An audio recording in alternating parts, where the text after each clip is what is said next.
James, welcome to the show. It's a pleasure to have you. I've been a longtime fan, and I'm excited to dive into your story today. Thank you for being here. Danny, thanks for having me on the show. I'm really grateful you asked me to come on. Of course, have to. So I'd like to start off with you at college. You graduate college, and the first thing you do, I believe, is you work in an IT department for HBO. Can you tell us exactly how that happened?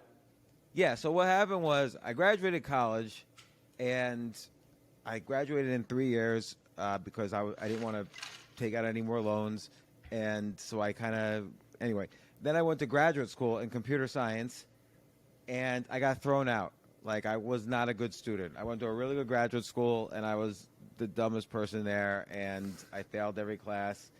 And I was also interested in other things. You could only really pursue things that you're interested in, and I lost interest, and I got interested in writing and in other things. And so finally they wrote me a letter saying, look, you have to leave, but when you're mature enough, you can come back. And I've never been able to go back. And so I took a job at HBO, and I was doing work in graduate school on like virtual reality type stuff, and HBO thought maybe they would get some of that if I went there, but I got to HBO and I knew nothing. Like I had been programming in the academic world, like at college and in graduate school. I knew nothing about what it meant to be a software person in the real world. And I was, again, the worst person there. They had to send, after 5 years of undergraduate and then graduate school doing programming, I had to go to remedial programming classes to just survive at a very basic level at my first corporate job. But I loved HBO. The whole reason I wanted to work there is I loved watching HBO. And I remember at the time, J.P. Morgan offered me a job for double the salary that HBO was offering. And this was back in 1994, and in New York City, HBO offered $40,000 a year, which is not enough. Wasn't enough then to live in New York City, and it's definitely not enough now to live in New York City. And J.P. Morgan offered about 82, and I took the HBO job because, again, life's short, and I loved watching HBO, and I didn't know anything about like banks or anything like that, so I took the HBO job, and it really changed my life. I convinced them to make a website. No one was making websites then, and I knew how to make a website, and people saw that website and they liked it, and that started me on an entrepreneurial path where at night I was making websites for other entertainment companies and charging them a lot more than I was making at HBO, and by day I was working at HBO. I want to go to taking the $40,000 job versus the $82,000 job because it seems like you had a calling toward it or loved it. What advice would you give to someone who's picking between two jobs and is thinking about the money versus the love or the passion? It's a really good question because on the one hand, if for various reasons they really feel they need the money, then, like maybe they're married with kids and have a mortgage or whatever, then you got to do what you got to do. But I would strongly suggest trying to overlap your interests and passions as much as you can with the way you make money. And that doesn't matter whether you're 20 years old all the way up to 60 years old or whatever. Like, you can always monetize. There's always some way to monetize what you're passionate about. So I was passionate even then about writing and about entertainment, and I just thought HBO was so creative. The way their shows were, their original content. They were the first cable company to do really original content. That's kind of their claim to fame, and I knew that sooner or later they would let me do things that were more creative than. Not that computer programming is not creative, but I wanted to create content. Like, I was on the side, I was writing novels and doing things like that. So at one point, I just walked to the CEO's office, and his name's Jeff Bewkes. He was eventually the CEO of Time Warner until they sold to, I think Verizon or AT&T. And I went to Jeff Bewkes' office, and I said, look, just like HBO does original TV shows, I want to do original web shows. And he said, whatever, I don't give a shit. And so I went back to my boss, who was at first he was upset, like, I went to his boss's boss to get permission to do this. So he was a little upset at me of going over his head. Like, you can't break the etiquette in corporate environments. But I said, Jeff Bucas wants us to do this. I included him in it. And he said, okay. And so I had a lot of fun doing like an original web show. I called it 3 a.m. I was interviewing people at 3 in the morning in New York City. What were they up to? And they were not up to anything good in most cases. And that also helped me when I started my company making websites. I was that guy who was doing all this creative stuff at HBO, and so everybody wanted to hire me. So it was me and my brother-in-law, and nobody in the city. There was like 5 people in New York City at that time who knew how to do a website. So we were doing jobs like AmericanExpress.com and TimeWarner.com and ConEdison.com, which was the big utility company. Then we did all the record labels. Like, we were doing, every hip hop record label. So Loud Records, Bad Boy Records, Jive Records, Death Row Records, Interscope. We were doing all the record labels, doing movie studios. It was a lot of fun, but I knew that bubble was going to burst at some point. Not the internet bubble, but the bubble of nobody knowing how to make a website. Like, we would charge an enormous amount of money to make a website because there was no supply of people who knew how to make it other than us and a handful of other people. So that was I knew nothing about business. I didn't really want to be an entrepreneur, but I was really afraid that if things didn't work out at HBO, I'd have no backup plan. And it really started, I was just trying to help my brother-in-law with his business, and I showed him this thing, the web, and that's how we got started. Where does the confidence come from to go to the CEO of the company, even though that's your boss's boss's boss's boss? Where does that confidence come from to just go to him and pitch him an idea? Because a lot of people would have the idea but wouldn't have the execution to actually pitch. I think you have to ask yourself, it wasn't necessarily confidence. Like, sometimes I'm confident, sometimes I'm not. But you have to ask yourself, what's the downside if you do this? And also, what's the downside if you don't do it? Like, the entire reason I wanted to work at HBO was to somehow get involved in entertainment. And by the way, this 3 a.m. idea, eventually they did give me a budget to shoot a pilot for it for TV. And so I kind of achieved, to some extent, my dream, exactly what I intended to. But the downside of not going to Jeff was that I would just be this IT guy who was working on the website, and eventually they would get other people to kind of supply all the content. And that's what's since happened. Since I left there in 1997, but it's basically just became a marketing brochure after that. And now, of course, it's a streaming service. But I don't necessarily know if I was confident, except there was no downside. What was he going to do? Fire me? And I guess my boss could have gotten mad at me, but I had enough clout at that point because I was the only one who could make the HBO's website. I kind of had a feeling they weren't. I would literally work on HBO's website during the day, but sometimes I'd have to lock myself in a conference room and take calls from American Express when they were having problems with their website, or take calls from Puff Daddy's number 2 guy when they were having problems with their website, and people are banging on the conference room door, and I'm trying to walk, Bad Boy Records head of internet, through their website and how to plug in her computer and all this stuff. So it was really stressful, kind of juggling 2 things. And eventually, what happened was I needed help making the website, so I hired my own company when I was at HBO to make HBO.com. And so HBO was so impressed they wanted to buy my company, but they didn't know it was my company.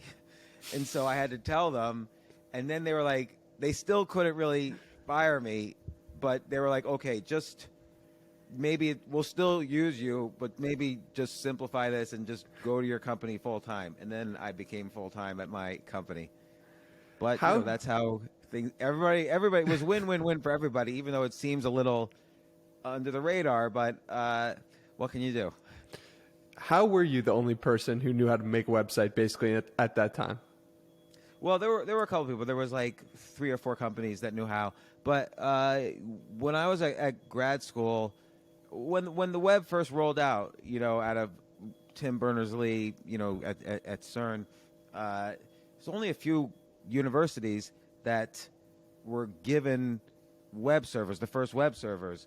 So MIT, Stanford, and I was going to grad school at Carnegie Mellon University. Those were like the first three.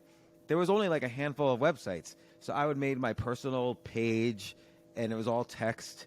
There's no images. And I really loved writing, so I would post my short stories on it. And the web was like small enough that like random people from all over the place were like reading these short stories I wrote.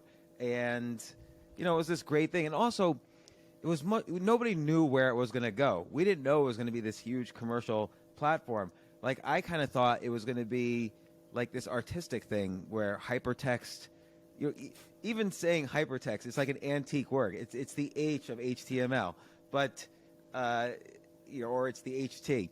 No, it's just the H. And nobody knew what it was going to be, but I got obsessed with it, and I just all the time was learning all the latest programming techniques for it, and so that came in very valuable when I started this company.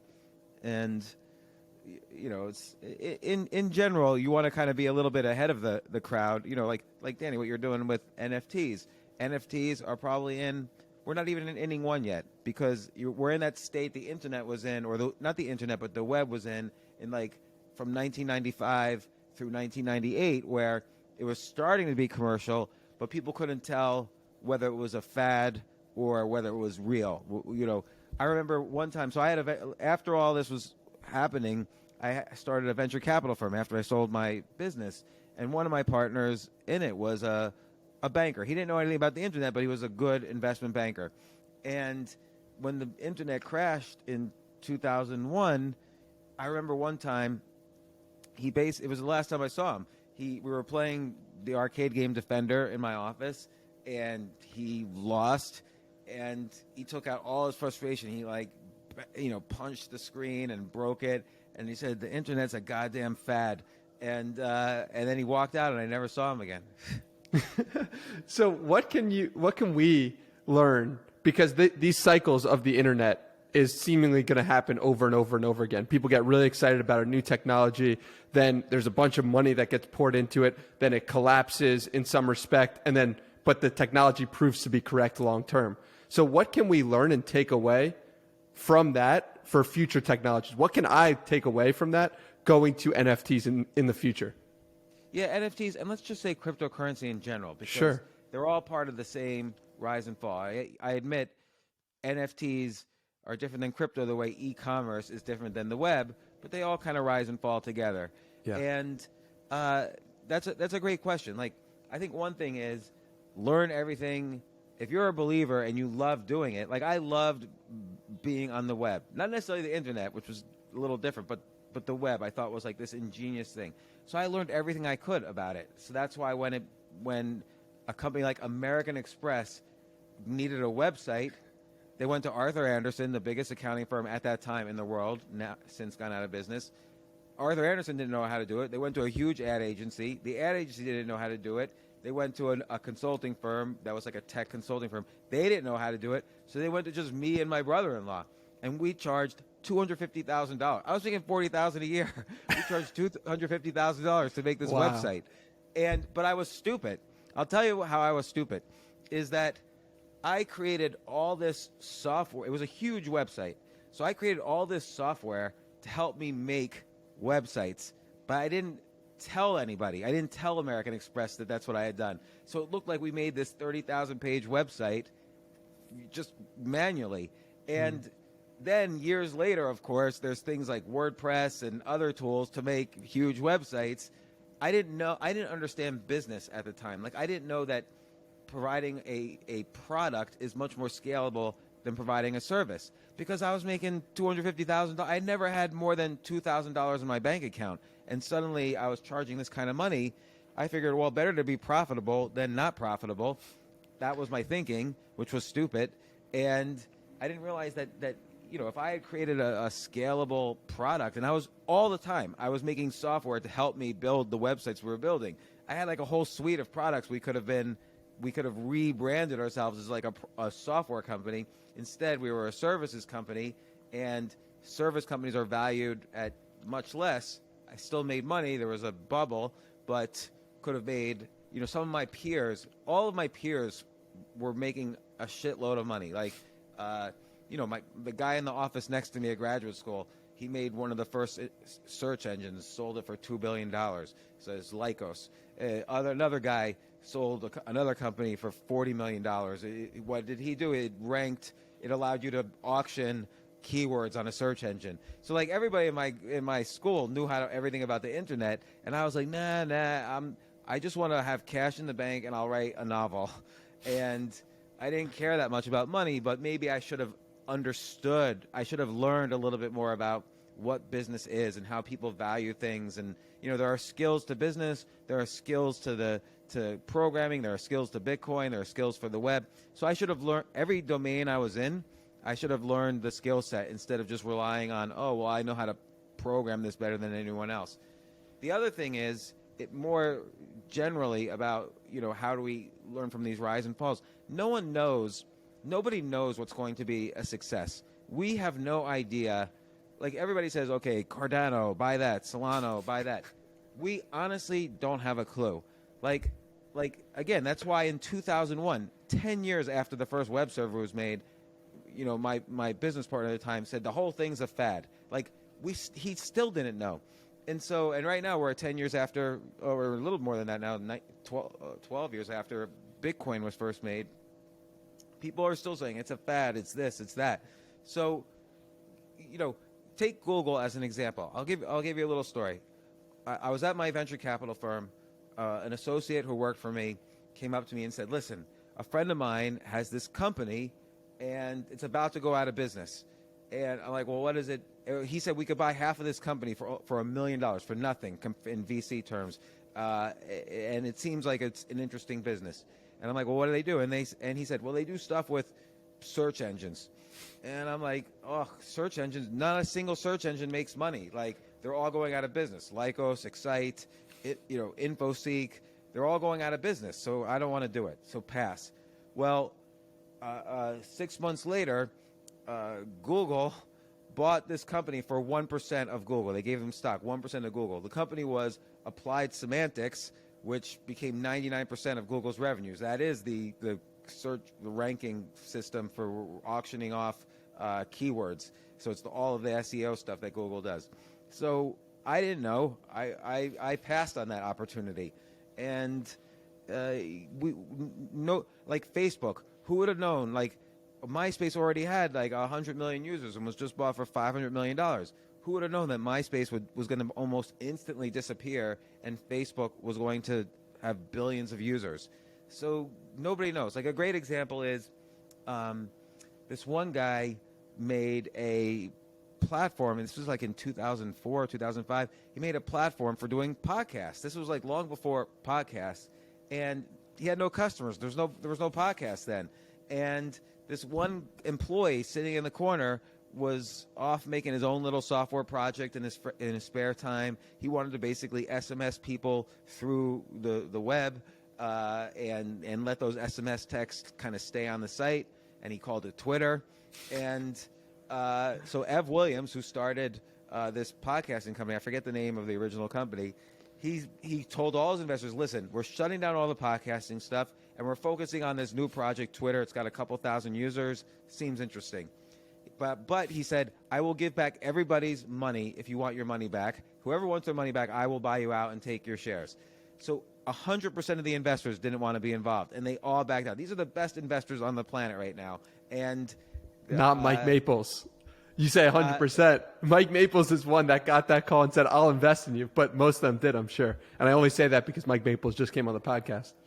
Oh, was he in the original group of investors that invested in the podcasting platform? Yes. Oh, I'm pretty sure. I thought, because Ev Williams told me that everybody backed out, but maybe Mike Maples invested again. I don't know. Know. You're probably right. So the real important point there is that you kind of have to not judge one way or the other. This is going to succeed or this is going to fail. But it's important to try lots of things and get the skills of entrepreneurship, get the skills of executing.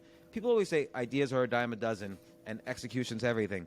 But they forget that execution ideas are a subset of ideas.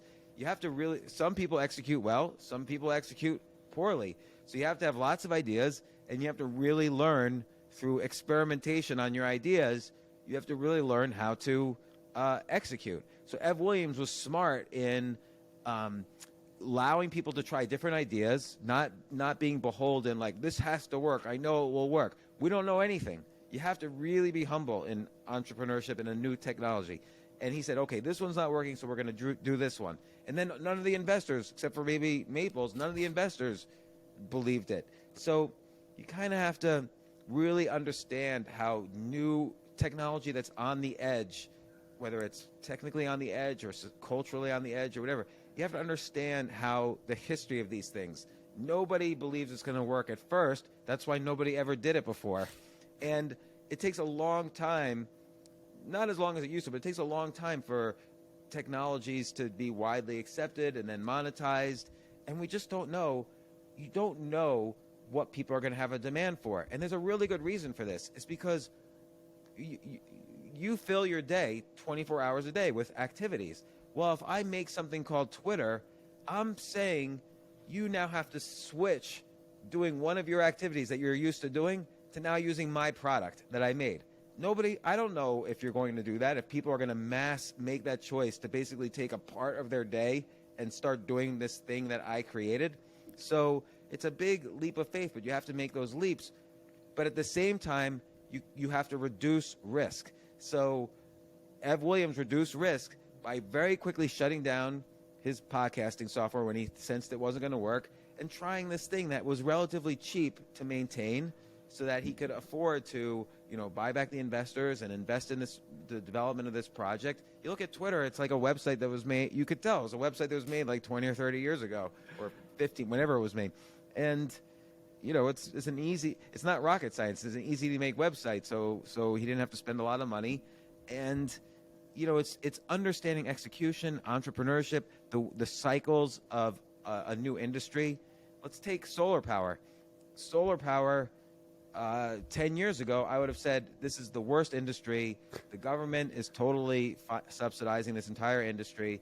It's a bunch of losers are in it who care about, they don't realize that oil is super cheap and is going to drive the world forever. But meanwhile, I didn't realize solar power is increasing. The power of solar power is increasing exponentially. So eventually, it's going to be great.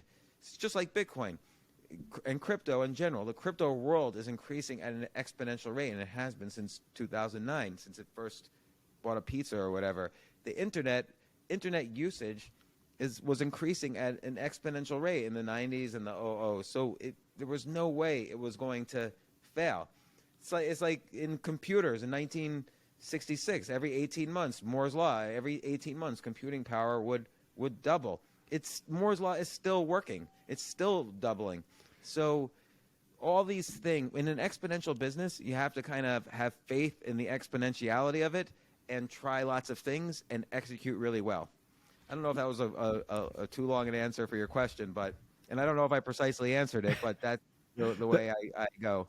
That's part of the fun. But when did you start to notice that the exponential nature of things was where technology was headed? Because did you know when you were making websites for AOL and HBO, did you know that the internet was an exponential function, or was that something you learned later on? That's a really good question. I will say that is something I learned later on. What drove me, and it comes, the fact that I didn't know this is interesting, because my pitch to every company, like I'd visit a company and they would say, what's this web thing? Why do we need a website? And I said, sooner or later, every company on the planet is going to have a website, and perhaps to sell their products through it, or do customer service through it, or whatever. You have, a whole bunch of things. But I didn't say this is exponentially growing. I didn't know that. What I knew was that I loved it. I loved surfing the web. There's even so few websites then compared to now, but I loved surfing the web. I loved everything about it, even though there's none of the websites we have now.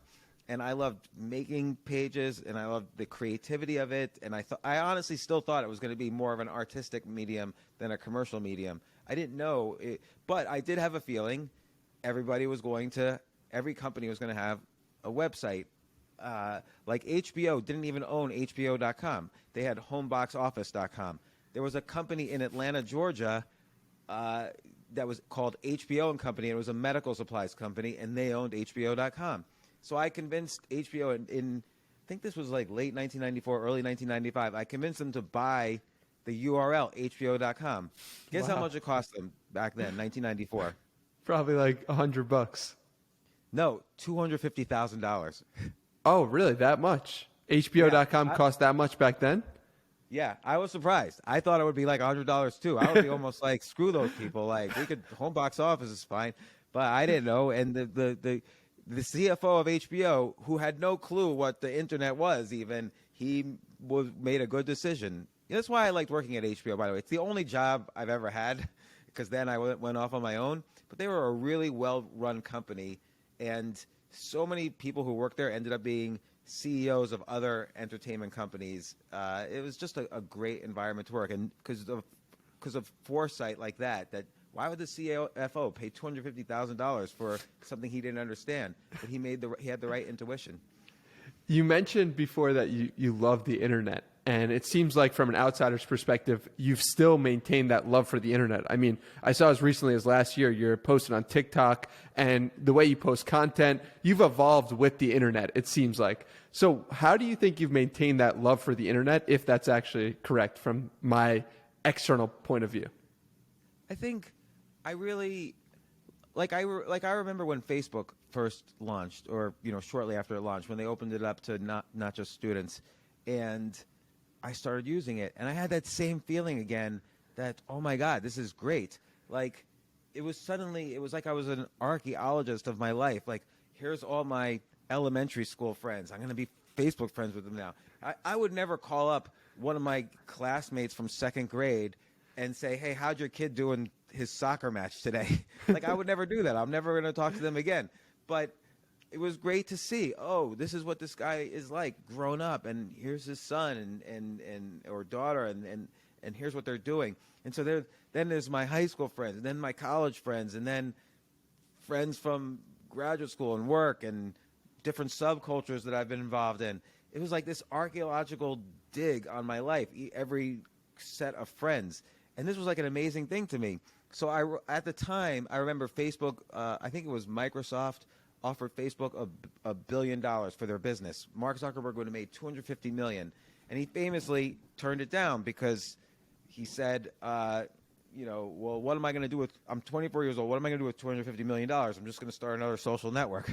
So they turned it down, and I wrote an article that week, and it was in the Financial Times, saying he was smart because Facebook's eventually going to be worth $100 billion. And everyone thought I was just the biggest idiot. CNBC had me on, and they were laughing, and they kept playing a recording of Jeff Bezos' laugh, and everyone just thought I was ridiculous. And then 5 years later, on the day of the IPO, they were worth that day $100 billion. Not that I'm so prophetic, but when you get excited about something in this visceral way, you kind of have to trust it, that you're not the only one that's excited. There's a reason that you're feeling this primal giddiness about it. And I kind of trusted that more than any math about what's exponential. I still won't use solar power, but I'll use the internet. It's so crazy because I got chills when you were just talking, because that's exactly how I feel about NFTs. Like, I can tell, because looking at your Twitter stream, you're totally excited about NFTs. Like, you're just that excitement alone is going to bring you to the edge. And I'm sorry to interrupt, but go ahead. No, I was going to say, when was the last time you personally felt that level of excitement and joy for something? All the time, and it's a frustrating thing because you kind of have to follow it or else you're lost. Like, if you're feeling that excitement about something, and by the way, that excitement makes money. Like, so after I wrote that article, I found I was going broke then. It was one of the many times I've gone broke in my life. And after making a lot of money, but I was looking for any Facebook like agency, kind of like how I had a web agency. I was looking for what's the equivalent for Facebook, for not even social media, just for Facebook. And so I invested in every single one I could find because that's the business I sort of knew the best. And even if I was going broke, I would miss a mortgage payment so that I could invest in a private social media company. And those made a lot of money. I was a seed investor in Buddy Media. Buddy Media sold for like $800 million to Salesforce.com. I was in other similar companies. And so that following that call, whether it's financially and also in your activities of what you do and also in your activities of what you learn and the skills you try to develop is really important. Like, what if I was so scared about losing money? What if I said, just forget it? I'm not cut out for this entrepreneur stuff. I'm going to go and, I don't know, try to be a novelist or be an accountant or whatever. And I would feel depressed and lost. The problem is sometimes you're giddy and passionate about things that don't make money. So, in 2015, I always do experiments in my life to see what I'm going to like, what I'm not going to like. So I went on stage and I did stand-up comedy for the first time in 2015. And it blew my mind. I got obsessed. And that's the main activity I did for the next 6 years, even through COVID. And, as different states opened up, everybody told me, you can't do this. You're like a business guy, right? Why are you going to do stand-up comedy? That's stupid. And you're in your 40s. You're not going to succeed at this. You got to be in your teens to start this. So everyone, when you start doing something new, everyone, friends, family, associates, they're all going to tell you, Danny, what are you doing? Like, why don't you wait and see if this is going to be a thing or not? Don't waste all your time on this. You went to school for dentistry or whatever you did. Like, just focus on that, and then in your spare time, just for like on the weekends in your garage, you could play around with this stuff. So everyone was telling me you can't do this. Comedy never really made money for me, of course, because it doesn't make money for anyone. But I got good enough that I toured all around the world by the end of it, and now I don't really do it as much. I'm not as interested, so I follow you have to follow your whatever is calling you, and that's how you develop as a human. Because the path, what you're really talking about is the path to mastery, and to master something is a very beautiful thing because you learn something so deeply that you learn all the nuances and the artistry, and you can appreciate the difference between someone who's another master or a better master and someone who isn't as good but might be famous for whatever reason. And you could see in your own development, like, you become more creative and you become healthier and you build your community around you in all the different areas you're interested in. You could be interested in more than one thing at once as well. But I always follow my interests. Unfortunately, sometimes they make money and sometimes they don't. What you just described hit me for the first time ever, that when you are pursuing a passion to mastery, to the level of mastery, it doesn't have to be a passion, but when you are pursuing mastery, you almost become one with that thing and attach yourself to it. And sometimes there's no difference but in other people's eyes between the thing of comedy and James Altucher if you're really doing it at the highest level. Do you agree with that? That's a really important concept. That is 100% correct. And this, by the way, this even works if you're working for a company and you like the company you're working for. I'll just use HBO as an example. I loved HBO shows.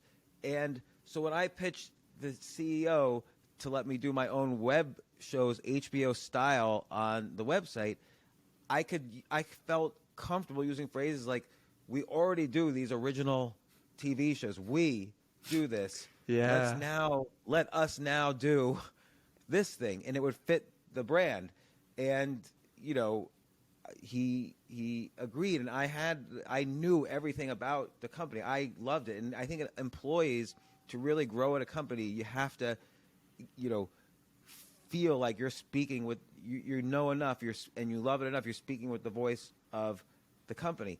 The other thing that's really important about loving what you do, and is particularly loving something that's worth mastering, is that it takes a lot of energy to get good at something. And let's say you have two people. One doesn't love it, and the other does love it. The one who doesn't love a domain or a skill or a topic or whatever, he or she, he has to put energy into convincing himself every day, okay, now I gotta write my novel. I want to be a famous novelist, but it's such a drag. So he's got to spend like at least 10% of his energy that day convincing himself just to do this thing. The person who loves the activity or the skill or whatever, he or she doesn't have to. He can use that energy doing the thing rather than convincing himself to do the thing. So the person who has the passion will always beat out the person without the passion. Assuming there's no such thing as talent, which is a big debate and argument, assuming that everybody starts off with a level playing field, the person with passion is going to learn more nuances, have more energy to really get deep into a topic. I would, if I didn't care about the internet, I never would have learned the skills. I just wouldn't have cared. And same thing now with crypto and NFTs. Same things with, stand-up comedy or writing a book or investing. I was obsessed with investing for a while, and that was a real grueling trial by error. But the other thing about mastery of a domain is that it's not a happy thing. It's more about development of you as a human and your well-being. If I wanted to just be happy, I would just sit around and watch TV and eat popcorn all day. I love popcorn and I love watching sitcoms, and I would just do that all day. But let's say you want to be a great tennis player and you love it, you're going to be miserable half the time because you're going to lose a lot. And losing, you care about because you love this so much and you want to get good. You're going to be so upset at yourself when you lose. So there's going to be this psychological component as well. And it's not pleasant to master something that's worth mastering because it's hard. And you have to know the meta skill set of how to master something.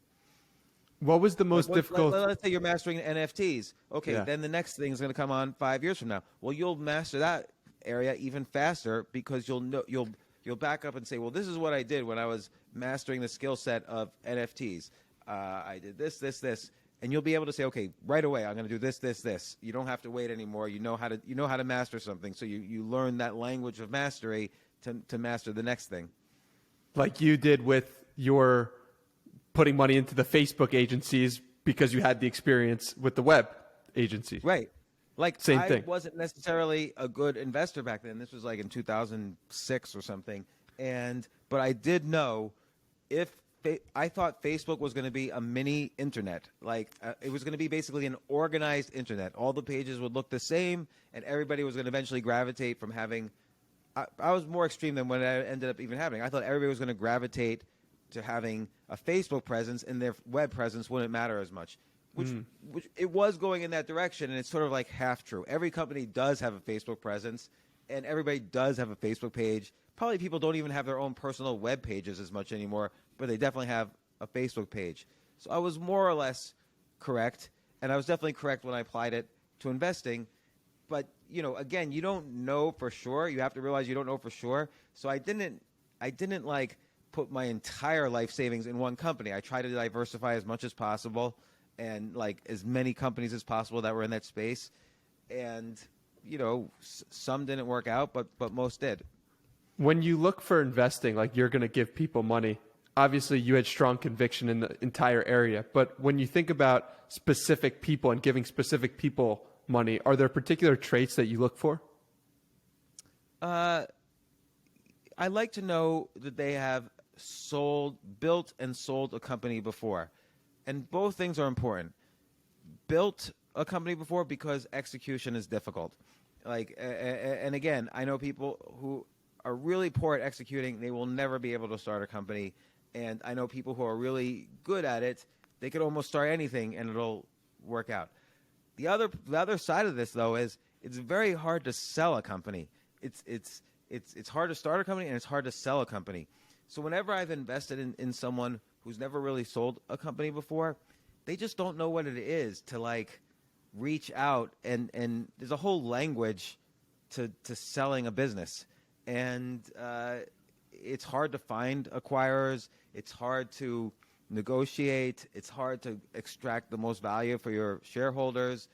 It's hard to answer the question, why do you want to sell this business? Because the answer is, I want to get rich.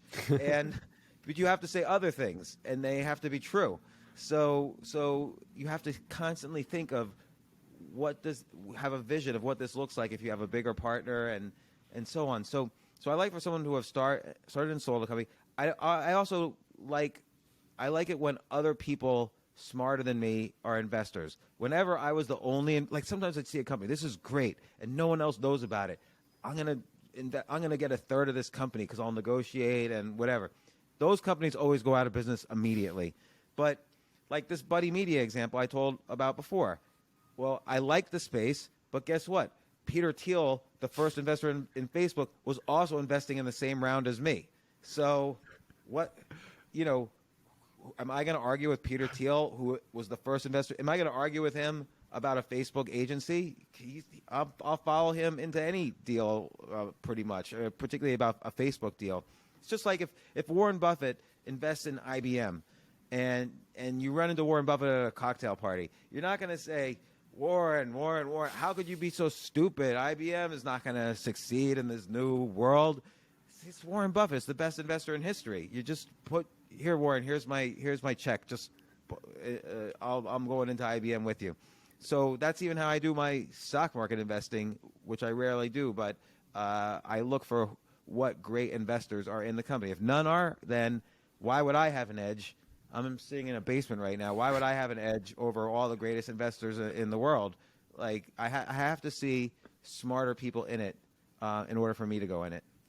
Yeah, that makes sense. And I think you've mentioned before also that you just put all your investing and startup investing to your friend Kamal Ravikant. So I don't know if that's true, but that's what I heard on a podcast, and go for it. That's what I tell people when they pitch to me. Don't talk to me, talk to Kamal.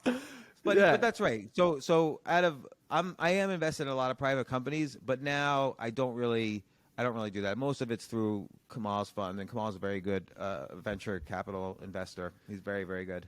Yeah, so I think you mentioned that you just didn't find joy from investing anymore, and yeah, I'm curious. Zero. And so I'm curious, when you do find enjoyment from doing something and then it stops, how do you identify that, and what does that feel like to you? Okay, so 2015 I started doing comedy, and I started getting on stage more and more and more. And in New York City, I started performing like 5-6 nights a week, sometimes 2 or 3 shows a night. And meanwhile, during the day, I was doing my business activities, but I really loved comedy. I would watch comedy videos all day long. I would write ideas down for jokes.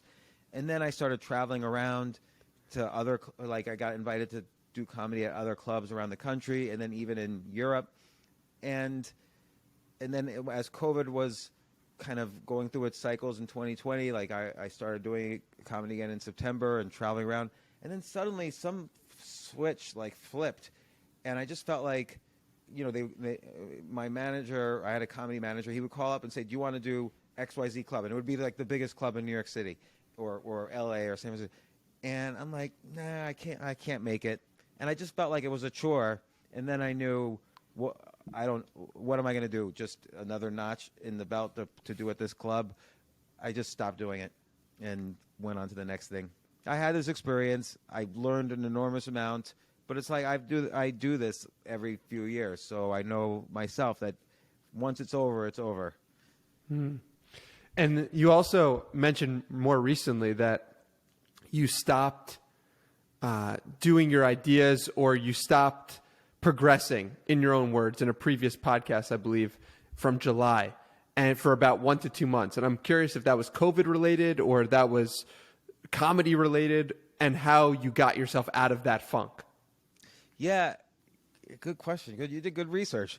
So I have very rarely ever been burnt out. Maybe I can remember in 1992 there was like a few months I was burnt out, and even when I've been really depressed, I always wanted to get things. Even when I went broke and got depressed and was scared I was going to lose everything and lose my family, I still was like trying to make things happen in my life. But, I wrote this article a year ago, a little over a year ago now, a year and 2 months ago, It was about I'm a New Yorker, born and raised all around the area. Lived there all my life, except when I went to school. And my kids live there. My whole family's there, and I love New York. And I've had such great experiences there.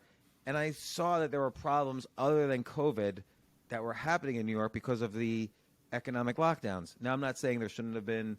I don't care about the politics of all this, but business owners were suffering. I was a local business owner. I owned a comedy club, and I was going to all the GoFundMes of all the different restaurants in my area, and the employees were struggling, and business owners were struggling.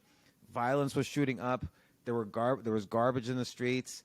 I was holding fundraisers for candidates in New York. Like, I really care about the city. But I felt people were in denial. Everyone was like, "Oh no, when there's a vaccine, New York's going to go straight back to what it was." And I'm like, how could that be if 1/3 of the small businesses in the city are out of business? Like, that's happening. Like, if you drive down Broadway in New York City right now, 1 out of 3 businesses are permanently boarded up. They're shut down. Some of my favorite places are shut down, and it's not just like, most of the time I've lived in New York, I've been like dirt poor, and so it's not like fancy places. These are hardworking people, and they weren't chains or big companies.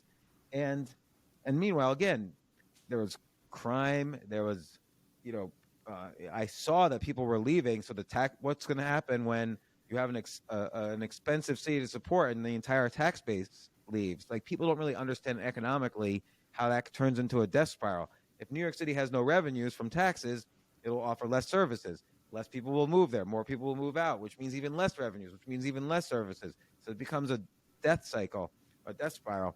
And so I wrote an article, New York City is Dead Forever. Here's why. An aggressive title, but I was worried people were in denial about these real problems. And by the way, the mayoral candidates knew those problems were there. I talked to almost all of them afterwards, and even before. They were aware of the problems. That's what all their debates were about. And but anyway, I got an enormous. It was my most viral article ever. Maybe 30 million people read the article, or read the article, because a lot of people read it on their podcasts out loud or on their radio shows. Like Rush Limbaugh read it and on his show word for word. And I don't know him at all, or didn't know him at all, but he did it. Joe Rogan talked about it on his podcast. I don't know Joe. And so 30 million people read it, and like with anything, maybe 2 or 3% are going to hate it. But 3% of 30 million is 1 million people. And all million of them felt the need to contact me and make death threats and insult me in all sorts of various ways. My comedy club was vandalized. My coworkers were harassed in the street or assaulted. And here it is, a year and 2 months later, still pretty much almost every day on social media, someone trashes me because of this article. And then they'll throw up some stupid statistic that is meaningless, because statistics could be interpreted in a lot of different ways. And meanwhile, I supported, and I'm good friends with Eric Adams, who's going to be the next mayor of the city. And when I say good friends, like, he's over my house for Thanksgiving, and I hold a fundraiser for him. And people are aware of the problems. Like, smart people are aware of the problems, and they're difficult. But I still got all this hate. And not only did I get hate from strangers, I saw that people that I had known or helped over the decades, whether they were, ex-employees or family members or people I had lost touch with, they were trashing me also. And not all, like, some of them were like showing their true colors. And I got kind of disturbed. And then Jerry Seinfeld came out and wrote an entire 1-page column in the New York Times where he didn't address any of the issues and just was personally insulting me. And I kept saying, then newscasters wanted to talk to me, and I kept saying, look, as long as he's addressing the issues, that's great. I don't care if he disagrees with me, but let's solve the problems. Don't just insult me. And but that wasn't happening. People still to this day are trashing me every day. But I think for a few months, something in my brain switched off and said, look, I know you've had personal attacks against you many times before, but this is the worst we've ever seen here in your brain, and you need to shut it down for a while. And so I did. Like, you have to listen to the calling, and and go where it takes you. And so I stopped for a while, and still kind of stopped because I've sort of been pursuing other things. But this is the first time since 1991 that I haven't been writing every single day. I think that, and people always say, "Oh, I don't care what the haters think." You can't. You have to build. You can't. You have to not care. They're always lying when they say that. You always care a little bit.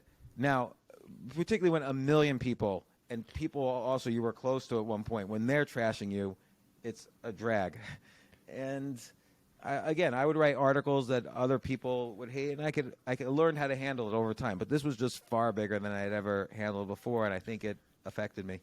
Humans aren't built to be excommunicated from their tribe, and that is something that we can't fathom. And then if it happens on the scale of 1 million people, it's like our brain doesn't even know how to process that because it can't even process 1 million people to begin with. So right. Yeah. And I'm not exaggerating with the million. It was literally like 1 million people. and again, I know 30 million people. I know how many people read the article or were exposed to it. So it was about only 3 or 4%, but it was a big number, and there was some personal attacks, like a lot, and there was attacks against people that I know, and there was just a lot of weirdness around it. Meanwhile, I also had a lot of people big people calling me and saying I should run for mayor, but I didn't want to do that, and I really think Eric Adams, who's going to be the mayor now, is a really a great choice. But yeah, I think and again, I've about once a year I have faced haters before, maybe more than once a year, but I could always handle it. Even when I first was writing about crypto, a lot of haters, but I could handle it. It wasn't that big a deal, and I didn't get burnt out. But this time, I don't know. I still do my business activities, but I got interested in, I guess the TV show The Queen's Gambit was coming out, and I got interested in just getting better at using all my skills of how to master something, mastering chess. And I already was a chess master as a kid, but if you don't do something for 25 years, you lose some of the skills. So I've said to myself, okay, I'm going to use all these techniques that I had just written about. I'm going to apply it I'll get the best I've ever been at this game that I love doing, and that's what I've done. So. And has that made you feel less burnt out or given you more joy? Or do you still hold a bit of that from that period of time? I guess I still hold a little bit of it because I just don't understand why some people did some things. But it has given me a lot of joy, and it's a very creative, interesting game, and it's given me lots of ideas, and there's lots of analogies between not necessarily chess and life, but learning chess and life. And, I try not to let things slip too much in my other activities, particularly the ones that, other people depend on, like employees and things like that. And, so far so good. And I played in my very first tournament in 24 years last Saturday. I came in first. Congrats. And I have a huge tournament coming up next week in Washington, D.C., so I'm preparing for that. And then we'll see. We'll see where it goes. I'm just following the calling. And amazing things happen, by the way, when you do that. Like, I've now, the main chess magazine in the world has asked me to write for them, and I've been on, contact with all these really great players who were my heroes as a kid. So it's just amazing what happens when you really dive into an interest and pursue mastery in it. It's amazing, and I love to hear it.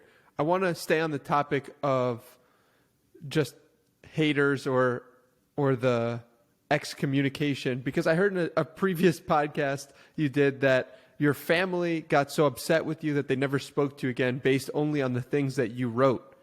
And this really struck me because I really just felt bad and just my heart hurt for you. So take me through that relationship and if that's mended at all and how you dealt with that. Yeah, and it's not just one relationship, it's a couple. And I should mention most of my family, the family that's important to me is my wife and my children. They're, there's no problem there. But it's other family members, and I just would never understand it. But I think it's sort of like the thing, like, let's say you're in a relationship, like with a girl, and suddenly she starts acting weird and she breaks up with you and whatever, and you want to understand why.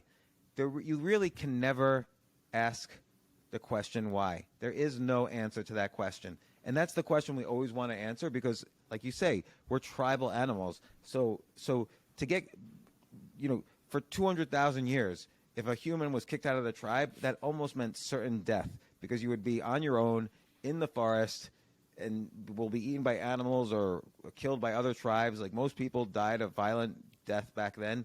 And so we have this primal fear of being kicked out of the tribe, and family is your tribe.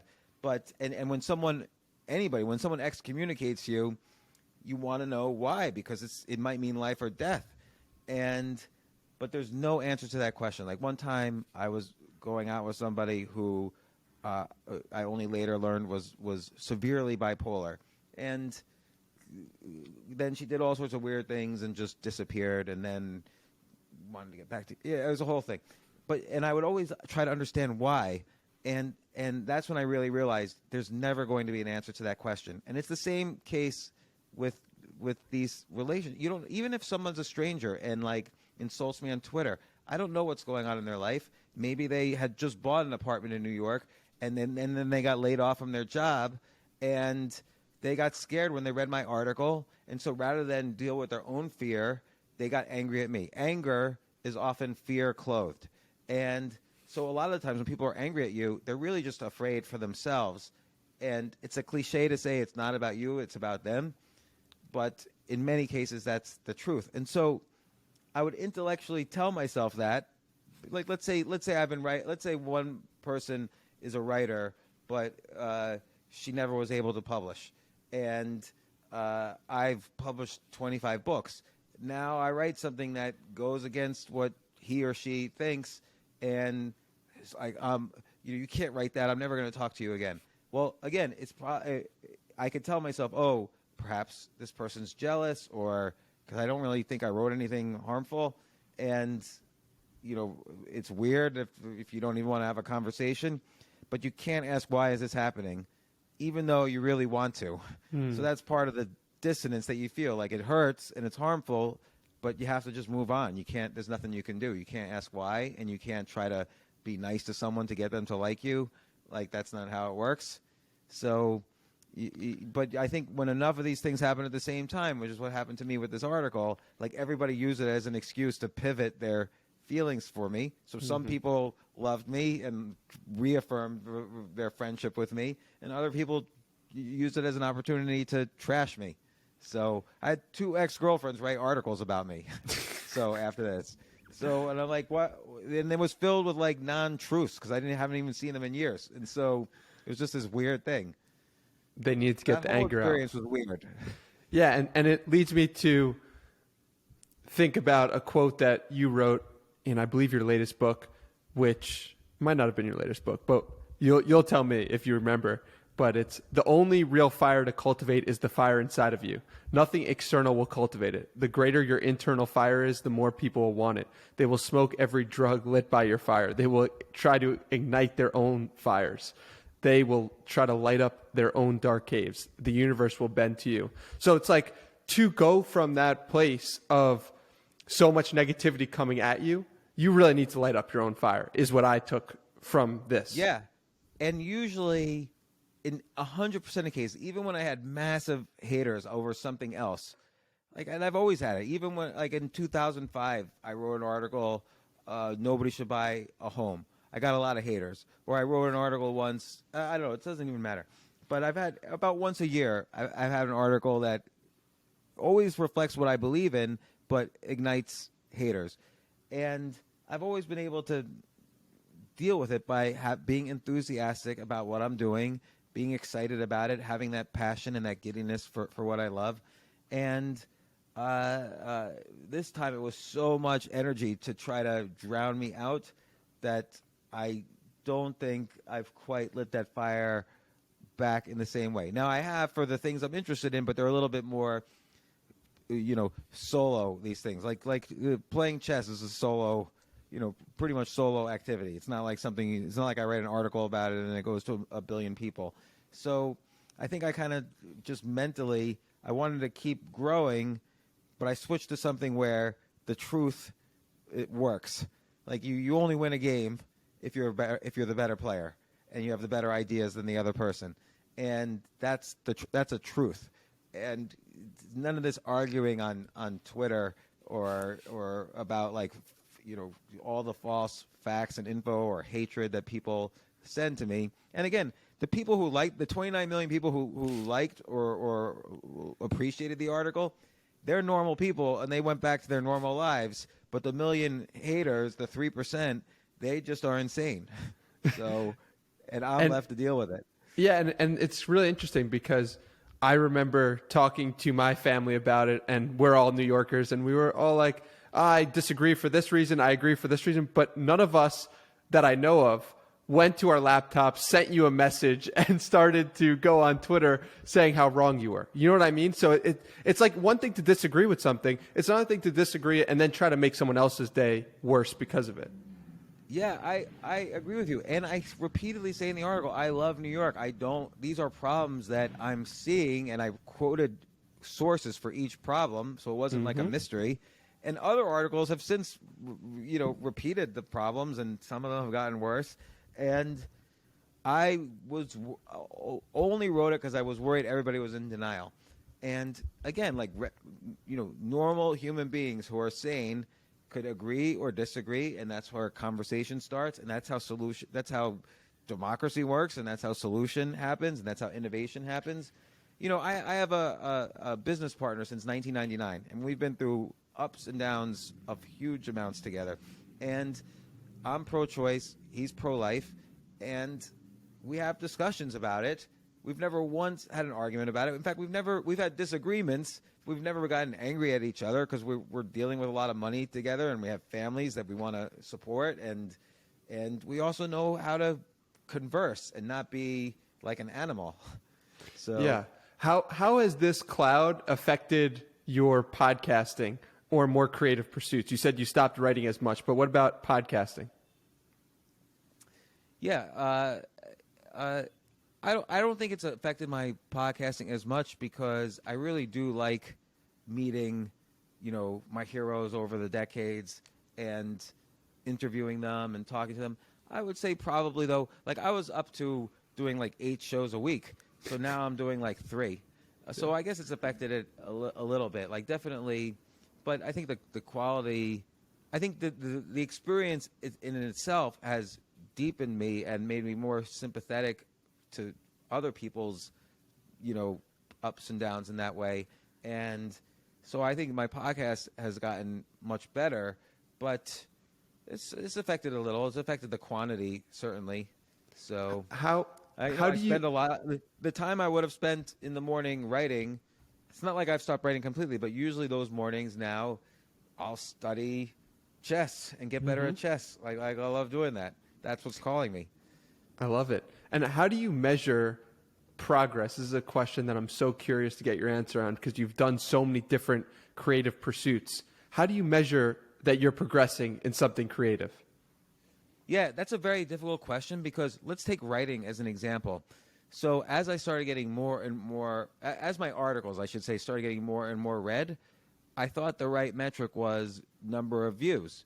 But that's not necessarily the case because I noticed for myself, the articles that I felt the best about would get the lowest views.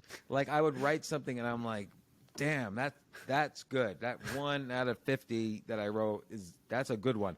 It'll get no views. And then something that's 10 ways to succeed as an entrepreneur, which I wasn't as, it's kind of almost a cliche topic. And I don't think I wrote an article with that title, but let's say that title. It's not going to be like a work of literature, but those, of course, would get the most views. And, I like the nuances of writing, so I appreciate more when I do something I think is creatively good. But, some metrics are that you have to kind of pick and choose your metrics. And sometimes the metric of views is important, particularly if it's related to something I'm doing business about. And sometimes it's just how you feel, this is good. That is an important metric. And in business, your metric is, are you getting customers? Are you getting more customers this month than last month? For the podcast, are you getting more downloads or whatever? Or downloads is tricky because the algorithms change all the time about what a download is measured at, and you have to make sure you're up on what the latest algorithms are for counting downloads. But is my listenership more or less than last month? If something's kind of just steady or declining for a while, it might mean you have to change the format or change something or just stop doing it, move on to something else. So if something's not working, after a while, you have to quit. Otherwise, you're wasting your time. But what if you love it? So if you love it, you're not going to – love is a virtuous cycle also, in that, like, you don't want – your love has to be requited. If you're going for the same girl and she's not returning your passion for her, then you have to quit. So, and find someone else to love, because you don't want to be in a situation where there's unrequited love.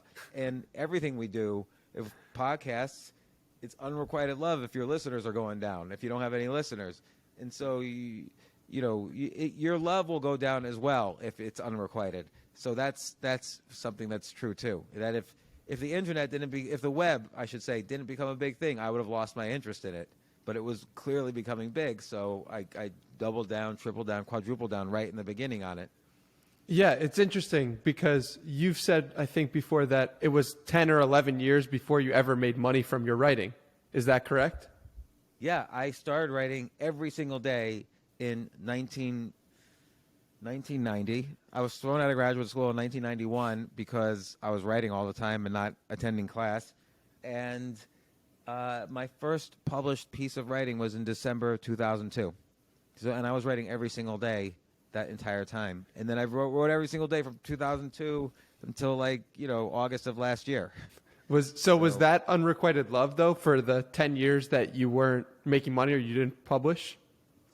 No, because – and I was trying to publish, but I didn't. But I didn't measure I measured whether I felt like I was getting better or not. And that was like an internal feeling, like, oh, I feel really good. I would feel like, oh, this story – I write like fiction, so I would feel like, oh, this short story is really an improvement on where I was a year ago.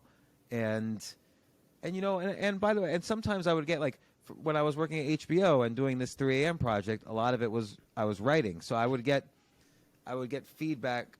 Oh, that's really good. I would get feedback, even though I wasn't getting paid for that writing specifically. I was an employee, so I was just getting my salary. But I would get feedback along the way, but just different from just getting paid or getting large numbers of viewers. And again, large numbers of viewers or readers is not necessarily the best metric. I'd rather write a good short story than another New York City Is Dead Forever article. So, do you regret publishing that, or are you happy you did at this current juncture? No, I definitely regret publishing it. And people always, that's another thing. People always say, oh, you should never have regrets, blah, blah, blah. Mm-hmm. I try never to have regrets. I've gone broke and lost all my money repeatedly.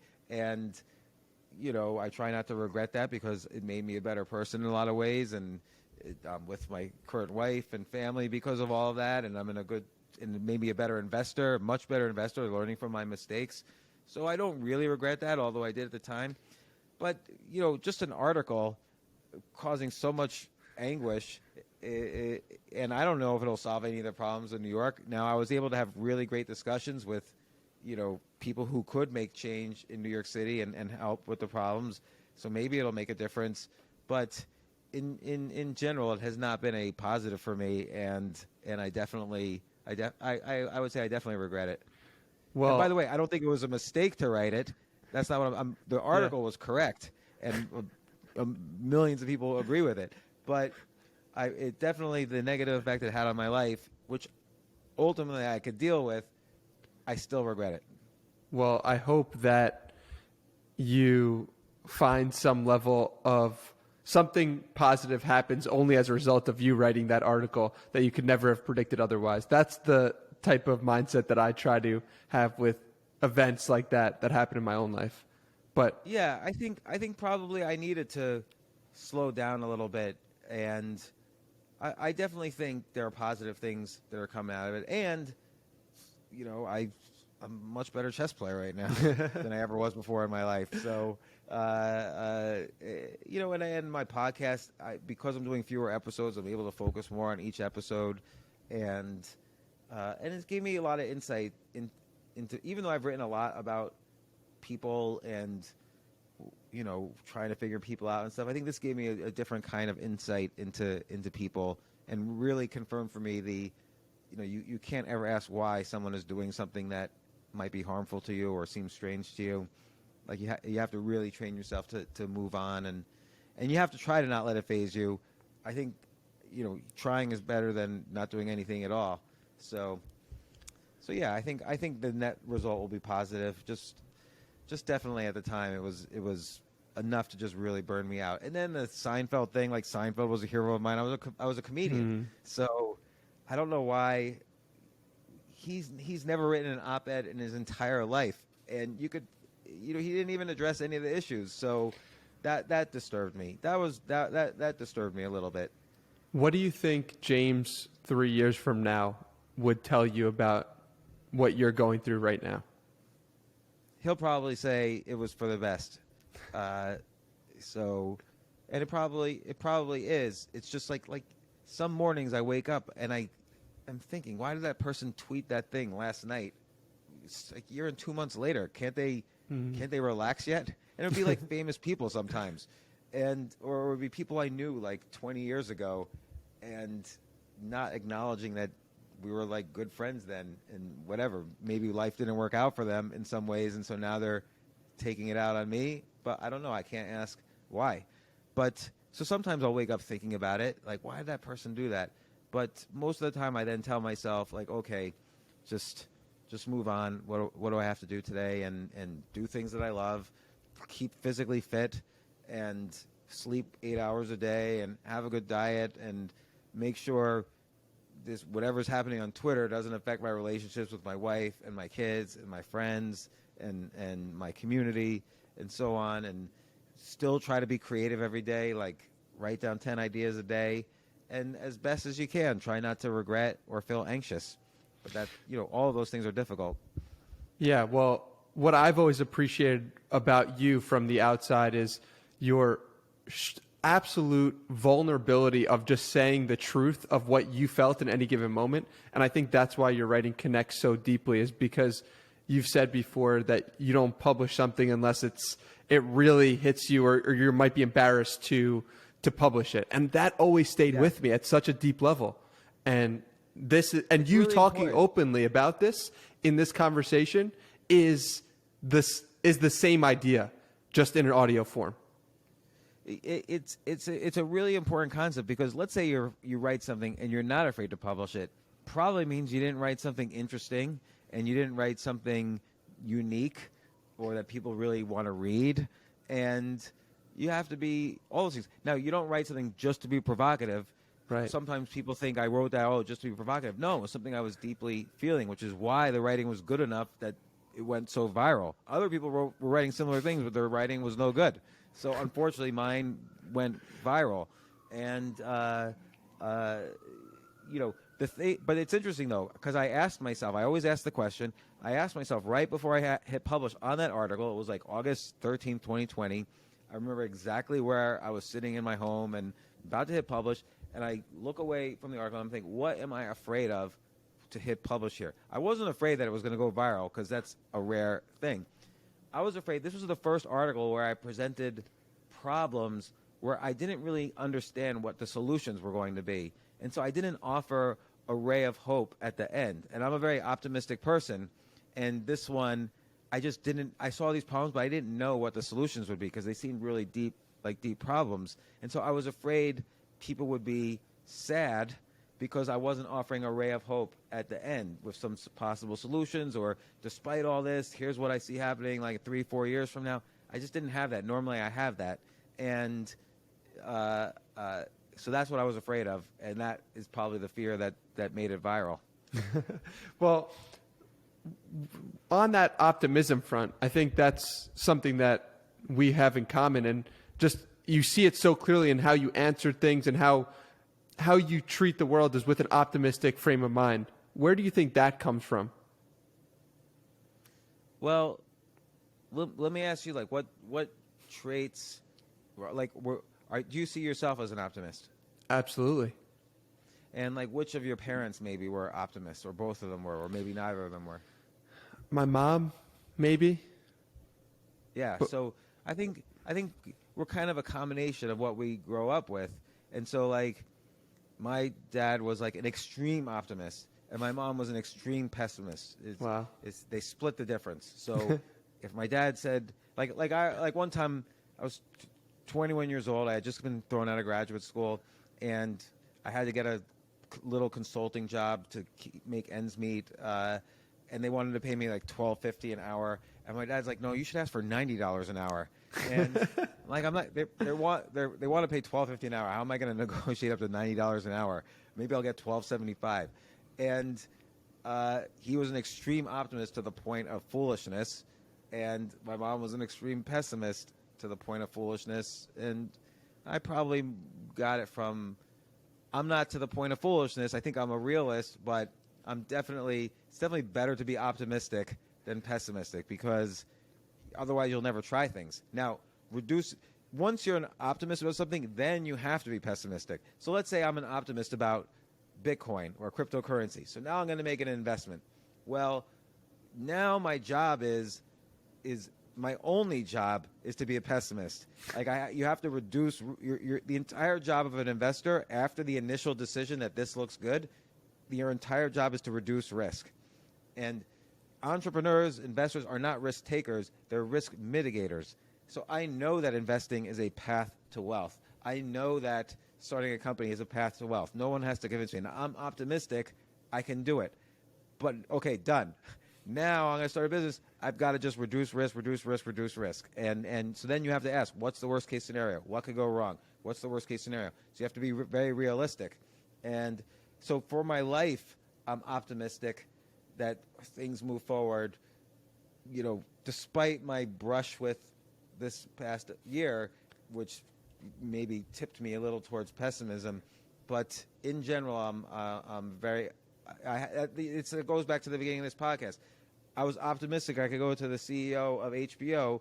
My title was Junior Analyst Programmer in the IT department, and I went to the CEO because, I was optimistic nothing bad would happen.